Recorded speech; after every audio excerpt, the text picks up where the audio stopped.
Assalamualaikum warahmatullahi wabarakatuh.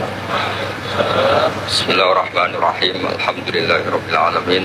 Shalatu wassalamu ala asyrofil mursalin sayyidina Maulana Muhammadin wa ala alihi wa sahbihi ajmain. Amma ba'du.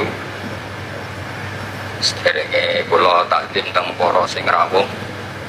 Dongaaken Said Muhammad Ikhlas, muridé mau cerita sangu mbek rabi. Wis dongano Said Muhammad legowo di murid sing cerita rabi mbek sangu mbek nyindir Gus Raub. Ingkang kula hormati wonten Gus Raub, wonten Habib Husain, Habib Syekh Abud, wonten Habib Soleh Al-Kafs, dan ingkang kula hormati. Kula berpikir begini ya. Kula ikrar, kula tak sering bahasa Indonesia mawon. Kula ikrar-ikrarnya yang diceritakan para saksi tadi, murid-murid beliau adalah benar. Sebab itu kula ikut bersaksi yang membela jenengan, sehingga menangi Said Muhammad. Ya ora duwe wajah ganteng kok Said Muhammad. Tapi banggalah nanti mau jenengan mlebu swarga dimodifikasi pun ganteng kowe. Oke, wonten cerita ngeten Habib Husain, wonten orang tanya, Gus kenapa Nabi itu kok ganteng, wali kok ganteng? Sing jawab ya lucu. Kok Nabi mesti mlebu swarga, dadi merubah akeh-akeh. Dadi mulane sing rapati ganteng kudu ngibadahe sing tenanan, karena mlebono swarga wong ora ganteng butuh ekstra salon malaikat. Niku. Begini Pak Hasan, ini tonggo kula sering ngaji teng Bojonegoro, terus piyambake nggih sakjane ra di rival kalian kula. Begini Pak Hasan, tadi kata Mas Lutfi itu pengganti dari nama sinten Syihab. Itu begini, ada cerita dan ini semua yang tidak menangis Said Muhammad tegas senang. Karena hadhil millah atau hadatin ini milik yang menyaksikan Rasulullah SAW, juga yang tidak menyaksikan. Ini pokoknya kalau bela mayoritas, secara pemilu mesti menang kula karena ini mayoritas. Rasulullah itu begitu mencintai dan begitu rindu sama ikhwani. Mereka kata sahabat, saya ini ikhwanu kayak Rasulullah. Enggak, antum ashabi, kamu itu sahabat saya. Ikhwani adalah man amana bi walam yaroni. Mereka iman sama saya padahal tidak ngerti. Itu hebat luar biasa. Wong tidak ngerti kok iman. Wong ora tau disangoni Said Muhammad kok seneng. Itu hebat. Lah sing biasa disangoni untuk bojo kan seneng wajar. Nggih setuju ya? Mboten niki kan argumentasi ilmiah. Saya ini lho ini seksine Gus Rob, saya ini diantara muridnya Mbah Mun yang kompetitor ilmiahnya baik, termasuk kategori A. Kategori A.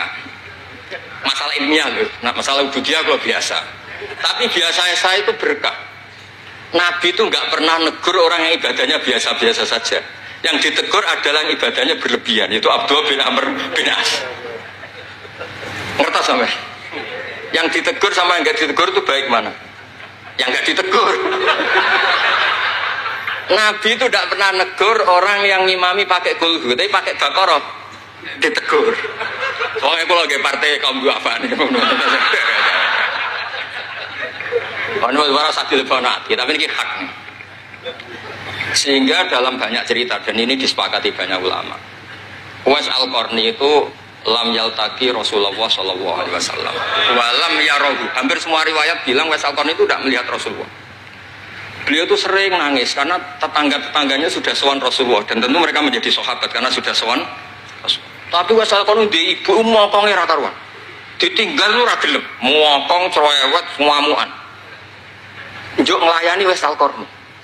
Uwais Al-Qarni itu lebih berpegangan konstitusi bahwa birrul walidain terutama ibu itu amru Rasulillah. Umuka. Tapi apa yang terjadi? Uwais Al-Qarni yang tidak pernah sowan Rasulullah digelari khairul qurun Uwais Al-Qarni karena taat ning gone mandate Rasulullah ngene iku khidmah kalian enten ibu. Padahal boten di zamannya beliau sebetulnya menangi zaman Rasulullah, enggak sowan.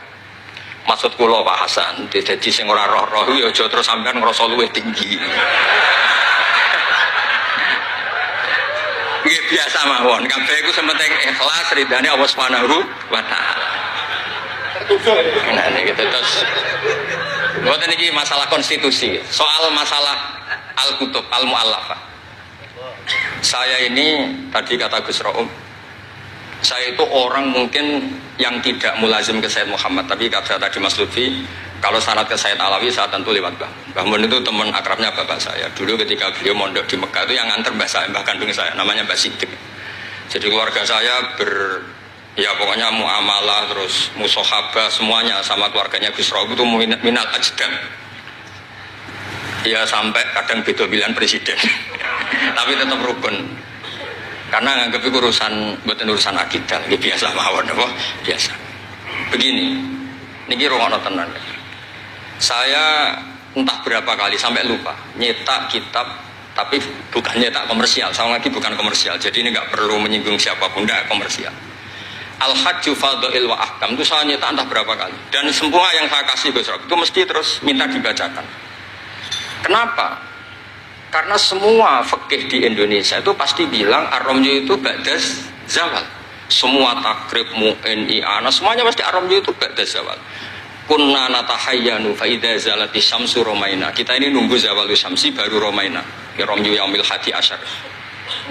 Ketika ada peristiwa mu'assim, terowongan Mina, karena jutaan orang ke titik yang sama di jam yang sama. Sama lagi jutaan orang ke titik yang sama di jam yang akhirnya Sayyid Muhammad memberanikan diri fatwa secara terbuka bahwa boleh ramyu keblas zawal. Mereka mesti komplain, iki kitab apa? Sampai komplain, saya bilang ini yang ngarang putune Kanjeng Nabi. Kabeh bantah. Tak budono takdir dan beliau cara ngendikan masuk akal. Ya ini sing sering haji napa mari sakniki haji yo wonten sing bisnis bareng wae sing haji lah iki cerita. Sing haji, sing bisnis sing haji tenan pokoke haji. Sebetulnya dalam ramyu itu kan boleh nafar awal, berarti selesai tanggal 12, bisa nafar sani sampai tanggal 13. Terus kata Sayyid Muhammad, jika bisa iskotur ramyu yauma salisa asar, ya, bil kulliyah, bisa menggugurkan ramyu tanggal 13 bil kulliyah. Fali ayya juzat takdim min babi aula, apalagi ini sekedar takdimul waktu. Dan beliau bilang di kitab Al-Hajju Fadha'il wa Ahkam, dan tidak yusamma mukhalafatan. Kenapa ada mukhalafah? Itla ilzama fihi bitasrah, karena Rasulullah tidak mengendikan bahwa ini harus begini. Itu hanya fi'lu. Fi'lu bisa ya dulu alal jawaz, bisa alal aulawiyah, nggak ada jaminan kalau itu syarat apa? Sah. Terus akhirnya orang tuh ayam semua, tenang semua. Berdasar fatwa Sayyid Muhammad yang kita sosialisasikan. Saya baca itu berkali-kali. Jadi saya cerita, jadi ini benar-benar cerita naskahnya Sayyid Muhammad. Orang cerita sanggup. Terus kedua, tawaful haid. Saya sering ketemu orang-orang yang nekuni medis. Gus, kalau kita pakai obat itu kadang masalah, ada efek samping gini-gini. Padahal kalau kita nunggu suci kayak cerita Sayyidah Aisyah, Rasulullah itu pimpinan. Mereka pasti ikhlas disuruh nunggu Sayyidah Aisyah sampai suci, kemudian tawaf ifadah. Tapi ini kan kita orang kebanyakan. Hotelnya kalau lama-lama ya kita tidak kuat bayar, kena komplain. Pesawatnya juga gitu, kalau lama-lama juga kena komplain, bisa pulang kan. Dan itu kata Sayyid Muhammad sederhana ketika beliau menyarankan tawaful haid itu intikal madhab saja, atau tidak usah intikal. Kalau mendekati waktunya habis langsung tawaf, tapi nunggu waktunya mepet, karena dengan mepet berarti statusnya darurat, tapi statusnya darurat. Terus kata beliau dengan entengnya ngendikan di mana-mana yang namanya wajib atau syarat sah itu ya ma'al kudro. Ini tidak kudro berarti syarat itu hilang. Di mana-mana syarat menjadi syarat ya kalau kudro. Ini tidak kudro ya berarti syarat itu hilang. Sehingga terus kita nyaman tawaful haid. Itu di kitab Al-Hajju Fadha'il Ahkam. Bisa dicek bahasan halaman 115 itu. Ini bukan cerita Malaysia, cerita tek. Jadi buat ini serius. Karena tadi kan orang-orang bisa guyon cerita nikah, berarti Anda tukang nikah. Nah kalau sekarang guyon karena ilmu, berarti Anda mubarak betul. Cerita nikah iso guyu, cerita ilmu iso guyu, berarti waras sampean. Ternyata bisa senang dengan ilmu, bisa senang. Yang relax saja. Saya baca kitab beliau yang khataman, ini Gus Rauf saksinya. Saya baca Qawaid Asasiyah itu pasanan khatam tahun 39. Terus poso ini kemarin 45 ini saya juga khatam baca Qawaid Asasiyah. Dulu itu karangan Sayyid Alawi namanya Zubdatul Itqan.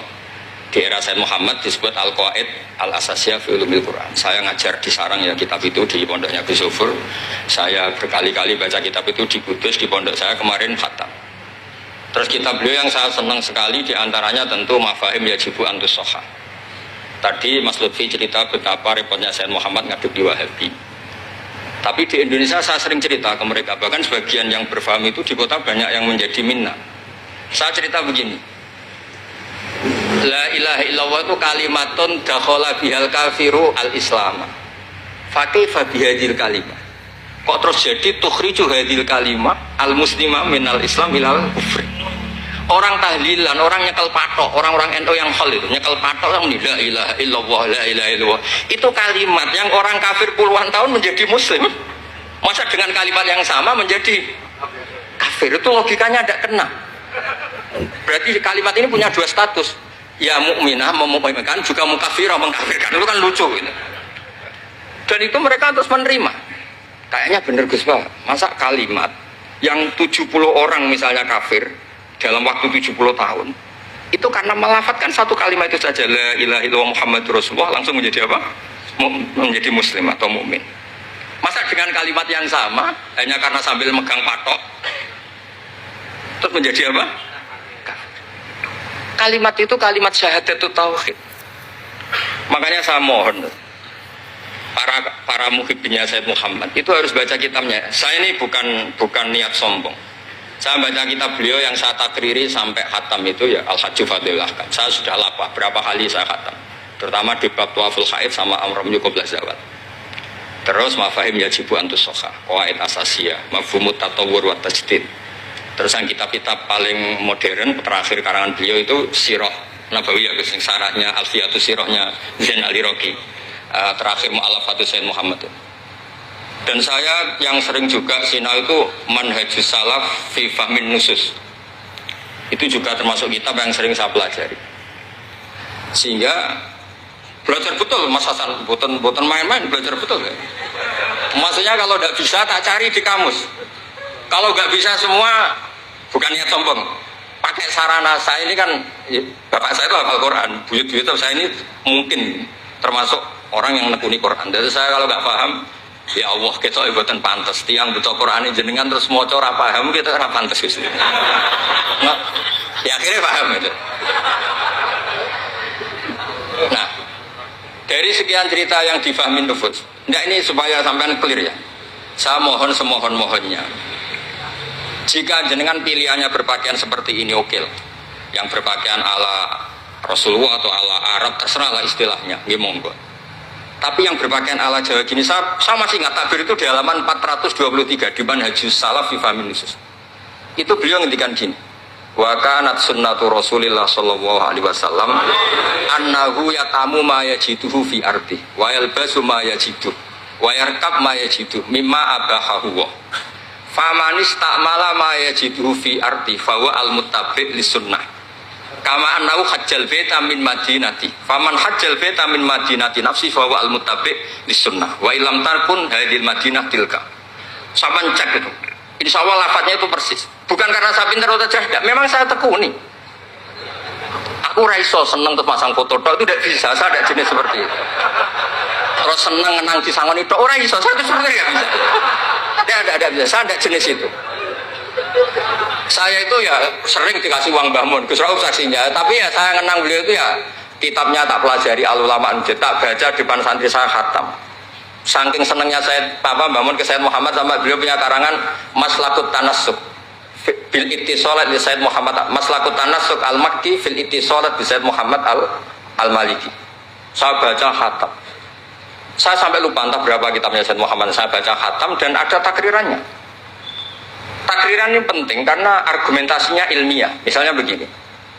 Kalau orang ke kuburan kemudian agak diluk, dianggap suratus sajidin li makhlukin. Suratus sajidin li makhlukin. Maka kata Sayyid Muhammad kadang jawab ya lucu. Berarti orang yang koinnya jatuh, koin duit receh. Kalau saya kan mungkin sudah kaya uang kayak ini, koin jatuh tidak tak ambil. Kalau sampean kan masih diambil. Itu kan mesti fisuroti sajid atau fisuroti roke. Nah kalau itu dianggap murtad, semua orang yang ngambil HP-nya jatuh, itu semuanya Murtad karena ada suratus sujud li makhlukin, apalagi ini makhluknya koin. Nah ini bukan bion, ini data ya. Maksudnya tak baca di sini karena memang saya profesional. Kalau tapi jangan ngundang saya, yang berangundang saya Gus Rauf itu pun sekali ini perjanjian. Saya ini punya buyut-buyut Habib Husain Babut. Buyut-buyut saya itu tukang uzlah. Jadi saya termasuk kiai yang nggak suka diundang. Paling saya hanya ke Pasuruan karena Kiai Hamid Pasuruan itu sepupunya mbak saya. Ke Gus Rauf karena putranya guru saya. Pernah diundang Gus Kafabi karena agak-agak dipaksa.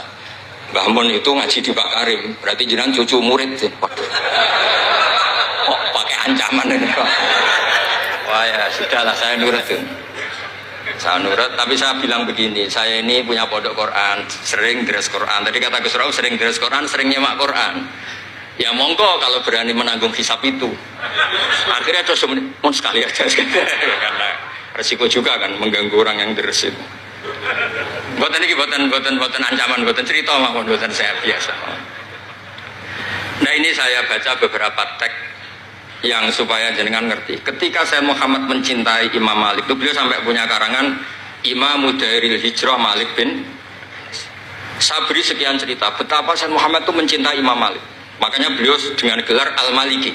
Beliau karuan Al-Hasani tapi beliau menyisipkan gelar apa? Al-Maliki. Kenapa? Saya cerita sekian mazayanya Imam Malik. Imam Malik itu tidak berpendapat kalau ba'da sholatil asri masuk masjid itu disunatkan sholat. Karena bagaimanapun itu waktu ba'dal asri. Meskipun ada sebab mukorin yaitu masuk masjid. Tapi beliau ada anak kecil, di sini ada takbirnya, ada anak kecil bilang, ya Syekh kum farkah. Kamu ini sudah Syekh, sudah kiai masuk masjid dan sholat tahiyatul masjid, kum farkah. Beliau tidak debat, langsung sholat. Ketika ditanya, innahu laisa bimadzhabik, itu tidak madzhab engkau ya Malik. Inni khosyitu an akuna minal ladzina idza qila lahumur ka'u la yarka'u. Kayak apa? Maksudnya Mas Hasan, kalau senang Imam Malik, ya ngarang Imam Malik. Kalau senang Sayyid Muhammad, ya baca kitabnya. Selain cerita dinikahkan dan cerita disiwan. Buat ini ganjarannya kata kula gojlok. Mergi dadi jenengan seneng nyeneng ngomong itu kan ganjaran. Lah sampean takok, lah ono kurbane. Kalau tadi ya korban berkali-kali kan saya. Terus ada lagi cerita tentang Imam Malik itu pernah dimintai orang miskin. Saya minta uangnya. Imam Malik jawab, dohirnya itu tidak Islami. Saya tidak punya uang. Kapan-kapan saja ke saya. Terus kata orang di dekat Imam Malik, lima adalah takulu kama yakulun nas rozaqallah. Kenapa engkau tidak seperti umumnya orang rozaqallah? Enggak jadi. Kata Imam Malik, asyaddu kalimatin ala sa'il. Kalimat terberat bagi sa'il adalah kalimat yang nyimpan roda sa'il. Walau dimna jumlatin, meskipun itu fidinim jumlatin. Terus fa'ana ujillu ismawahi ta'ala an azkurahu liman yakrohu sama'ahu walau dimna jumlatin. Saya ini ingin menyelamatkan nama Allah. Peminta itu paling nggak suka kalau ada kata-kata yang arahnya pokoknya nggak ngasih. Saya ulang lagi, peminta itu paling nggak suka kalau ada kata-kata yang arahnya itu tidak ngasih. Karena peminta ini sudah mangkel, saya menyelamatkan tidak nyebut Allah. Nanti Allah jadi korban. Rozakok Allah, itu Allah kapan? Nyatanya sampai sekarang tidak ngasih rezeki. Kan Allah bisa jadi korban kan? Makanya beliau nggak mau nyebut Allah. Fa'ana ujillu ismawah, saya menghormati nama Allah. Jangan sampai saya sebut di depan orang yang sedang nggak suka. Tadi karena ada jawaban yang yufidu raddah. Kenapa yufidu raddah? Yaitu pokoknya tidak ngasih. Kayak apa orang-orang? Saya ulang lagi ya. Jadi ini saya termasuk, insya Allah termasuk kompetitor terbaik, termasuk. Bukan apa ya, karena menurut saya senang orang itu. Saya baca Ihya itu lupa. Khatam berapa kali itu saya takriri pakai naskah Gus Rauf punya. Saya naskah maknanya Mbah Zubair saya punya. Ngaji Bahmun. Kalau nggak bisa masih pakai kitab Ithaf. Kalau naskahnya beda, saya cari naskah yang lain. Karena saya senang Ihya, Minhajul Abidin. Pokoknya kitab-kitabnya Imam Ghazali. Saya senang kitabnya Bahmun, Mbah Zubair, semua. Bukan apa-apa. Takut saya senang ternyata saya yukhalifu madhab. Saya sebagai pembaca maksudnya ya. Korek itu kalau senang ternyata dia yukhalifu madhab karena ada baca. Contoh gampang begini, saya tuh sering ketemu orang-orang khusyuk yang tidak ngaji. Gus itu gimana orang-orang sholat pakai baju merah? Tak tunjukkan di Bukhari, babus sholat fi saubil ahmar. Ada yang protes lagi, gimana Gus itu kiai kok sholat kencing berdiri? Babul qauli qaiman inda subadati qaumin di Bukhari. Gus, kok ada hadisnya semua? Yang masalah otak kamu kata saya gitu. Lu sampai sholat, sampai kalau sholat kan mikir, ya mikir utang, mikir macam-macam. Itu Imam Bukhari punya bab. Babul ifkar, tafsirnya apa? Imam Bukhari pakai bab itu babul ifkar di sholat, bab mikir di sholat. Itu dalilnya lucu Bebosen. Kanjeng Nabi itu sholat terus salam ke susu. Ditanya kenapa ke susu? Saya ingat ada dinar di rumah yang belum saya bagi. Berarti ingatnya kan pas sholat. Sampai ya bedanya Nabi ilingnya barang apik sama nuran, tapi kan podo lah jalan bab. Jadi kalau suwon kitab-kitab Sayyid Muhammad yang jadi makhrajan hasanan lihadil ummah itu harus kita bela mati-matian. Misalnya begini, Atakoh Somadia, mungkin di Jawa Timur disebut Atakoh Kubro, yang baca kulhu beberapa kali, yang katanya bapaknya terus masuk surga itu kan kalau di kampung saya Gus, kalau ada baca gitu yang selain anaknya tak udah kamu udah usah serius ramlah di bapak, anaknya tenang-tenang. Pernah ada orang ngundang saya, Gus ngocok Atakoh Kubro Gus, anaknya mau nggak mangkon, monggo pinar, saya pulang. Kenapa Gus pulang? Karena anaknya ramoco wong liya bukan moco sembrono ya. Sing ana ning hadis awaladin sholihin yatullah, ra ono au kiyayin sholihin yatullah ya. Langsung Gus jenengan ngawur iki dalil. Aku ora ngawur pancen aku wong alim, mesti roh tenan. Sing ana ning hadis awaladin sholeh ora au kiyayin sholeh. Jadi anak itu penting, malah monggak manggon tok berokokan. Monggo. Semenjak itu kalau orang undang saya enggak berani kalau enggak khusyuk ngoco. Takut saya pulang. Lah misalnya yang undang Mbak nyangoni saya, sugih saya. Kan mboten ngefek teror itu mboten ngefek. Jadi ini penting meskipun guyon, ilmu itu didudukkan. Sayyid Muhammad ngendikan, hadis-hadis tentang jumlah qul huwallahu ahad semuanya itu dhaif. Saya pernah ngaji itu di Kudus cerita gini, alhamdulillah kok dhaif. Hadis tentang jumlah la ilaha illallah yang banyak, alhamdulillah juga dhaif. Karena kalau itu syarat sahnya harus banyak, berarti begini, mangqala la ilaha illallah mi'ata marrah lagi dakhalal jannah. Berhubung enggak ada jumlah mi'ata marrah, satu pun sudah dakhalal jannah. Qul huwallahu ahad juga sama, di riwayat Bukhari jelas. Ada orang kalau ngimami baca kulhu ditanya, kenapa engkau baca kulhu? Li'annaha sifatur rahman, fa'ana uhibbu an aqra'a biha. Kata Nabi apa? Jibril datang, akhbir ya Muhammad, anna wa yuhibbu bihubbihi qul huwallahu ahad. Dan semua riwayat kadang hanya bilang hubbuka iyyaha adkhalakal jannah. Dan enggak ada riwayat hubbuka iyyaha wa qira'atuka alfa marra wa alfa marra lagi dakhalal. Kalau ada riwayat itu innalillahi wa inna ilaihi raji'un. Kita punya masalah besar karena kita nggak kuat baca lama-lama itu udah kuat. Artinya gini, kita harus menjadikan kitabnya Sayyid Muhammad ketika menvonis hadis-hadis yang jumlahnya besar tadi. La ilaha illallah. Soal kamu lakukan tetap baik, kita sepakat itu baik. Tapi jangan jadi aturan hukum. Saya ulang lagi, baca banyak tentu tetap baik, tapi jangan menjadi aturan. Kalau jadi aturan hukum berarti gini. Dakhalal kafiru fil Islam in qara'a la ilaha illallah alfa marrah mi'ata marrah. Itu yang mengislamkan di masjid capek itu. Karena nunggu alfa marrah. Jadi saya mohon karena agama ini yuridu wa bikumul yusra, agama ini Allah inginnya itu mudah. Buistu bil hanifiyatis samha, semuanya itu mudah. Tapi jangan tahawun. Jadi kalau suwon tadi alhamdulillah sudah diduga saya 20 menit karena memang saya ini tidak bisa pidato. Saya kalau ngaji di rumah ini berobsesinya. Saya ngaji biasa 4 jam, 3 jam ya ngaji. Ngaji ada kitabnya saya baca Jalalain, pikirnya ada Sofi, ada Futuhat Ilahiyah, kadang ada Tobari, itu kuat. Kenapa saya kuat 3 jam kalau ngaji? Saya ini pecinta umatnya Rasulullah SAW. Umat itu tidak boleh hanya mendengar kata-kata seorang bahak, enggak boleh. Harus mendengar kaifa qala Tobari, wa kaifa qala Al-Baidawi, wa kaifa qala Syafi'i Shafi, wa kaifa qala Imam Syafi'i. Saking hormat saya. Cuma saya nyampaikan pancen rileks guyon karena itu wasiatnya Bapak. Hak kena ngaji guyon. Iku wong bingung kabeh sing ngaji-ngaji. Jadi, ya ngoten mawon. Assalamualaikum warahmatullahi wabarakatuh.